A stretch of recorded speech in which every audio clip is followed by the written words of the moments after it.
So worksheet number 2 is a calculator sheet as well. Okay, so x and y are similar solids. X is a volume of 64 and y is a volume of 343. So let's divide those. 343 divided by 64. We'll type that into the calculator. 343 divided by 64. And then what we'll do is, that gives me, sorry, just as a fraction, 343 over 64. But I'm going to cube root that to get the scale factor, because when you're comparing volumes, it's scale factor cubed. So let me cube root that, right? And I end up getting 7 over 4. Okay, so the scale factor is going to be 7 over 4. Now the surface area of x, which is the smaller one, is 176. So you're going to have to multiply 176 by the scale factor squared. So it's 49 over 16 I'm going to times it by. So I'm going to multiply 176 by, multiply it by 49 over 16. And you end up with 539. Okay, so that's the way that's going to work out.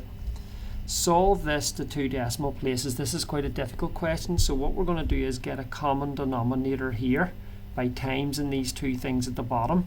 So we can say that 4 brackets x plus 2 is going to be on the bottom. Then we're going to go x times x plus 2 minus 4 times 2x is 8x equals 1.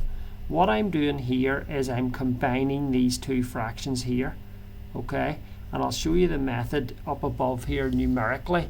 If I had, say, 2/5 minus 1/3, right? What I would do is I would multiply these two denominators to get 15. Then I would cross multiply. 3 2s are 6. It's a school bell. 3 2s are 6 and 5 1s are 5. Minus 5, and the answer would be 1 out of 15.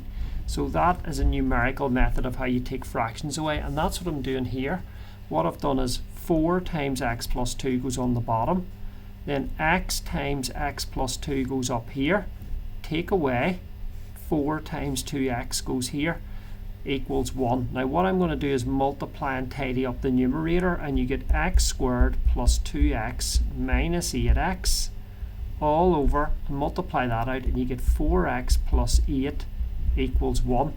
So the top line is x squared minus 6x, that's that bit, and if you times up here you get equals 4x plus 8. So rearranging it, you get x squared minus 10x minus 8 equals 0. That's the quadratic you end up with. Now you want to solve that using the formula, because it says to 2 decimal places. There's a clue in the question. So minus b, 10, plus or minus the square root of b squared, 100, minus 4ac is plus 32, all over 2a, which is 2. So it's going to be 10 plus root 132 over 2, and 10 minus root 132 over 2. So let's work out those plus and minus answers. So 10 plus root 132 divided by 2 is 10 point, now it says the 2 decimal places, so it's 10.74. And then you've got 10 minus the square root of 132 divided by 2, which is minus 0.74. So those are the two answers. Difficult enough question, that's how you do that one.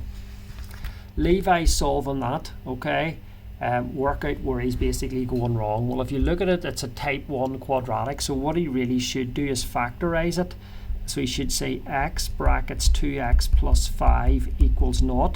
Then he should separately set these equal to 0 to get x is 0, and then to get 2x plus 5 is 0. This will give you an answer again then of x is minus 5 over 2. Which is minus 2.5. Now he's got that answer, but he's missed out this answer, x is equal to 0, because he's divided through by x. See this here? This is a mistake. You can't divide both sides by x because you miss the solution x equals 0. So that's his mistake. proportion question. A stone is thrown upwards at a speed of v meters per second. The stone reaches a maximum height h. H is directly proportional to v squared, so h is kv squared.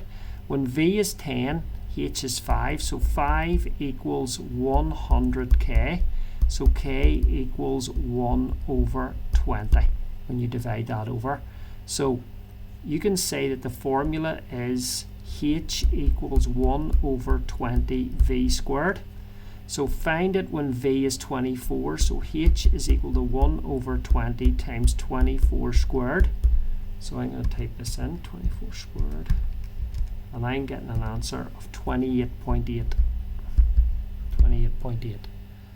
So work out the area of this parallelogram. Now the area of a parallelogram, right, if I draw one out on the side here, okay, is there's the perpendicular height of a parallelogram, and there's the base there.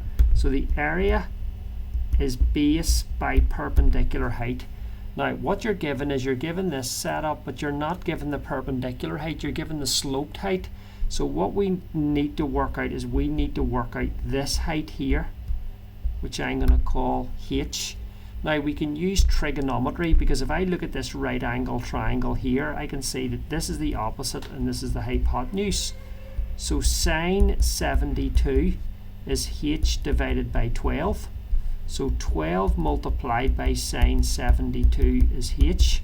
So I'm going to do that now. 12 multiplied by sine 72, and you end up getting 11.41. So that's going to be the height, and I'm going to multiply that by 16, and that'll give me the area, okay, which is 182.6 centimeters squared. So that's how you had to use trigonometry to get the perpendicular height. The last question is to do with the sine rule. You have to work out this angle x. So it's 6 divided by sine x equals 14 divided by sine 125. Flip these. Sine x divided by 6 is sine 125 divided by 14. Multiply up by the 6, so you get sine 125 divided by 14 multiplied by 6, and then get the inverse sine of that answer, and I get 20.6 degrees. So that is going to be the size of that angle in there, 20.6. Okay, that's assignment 2.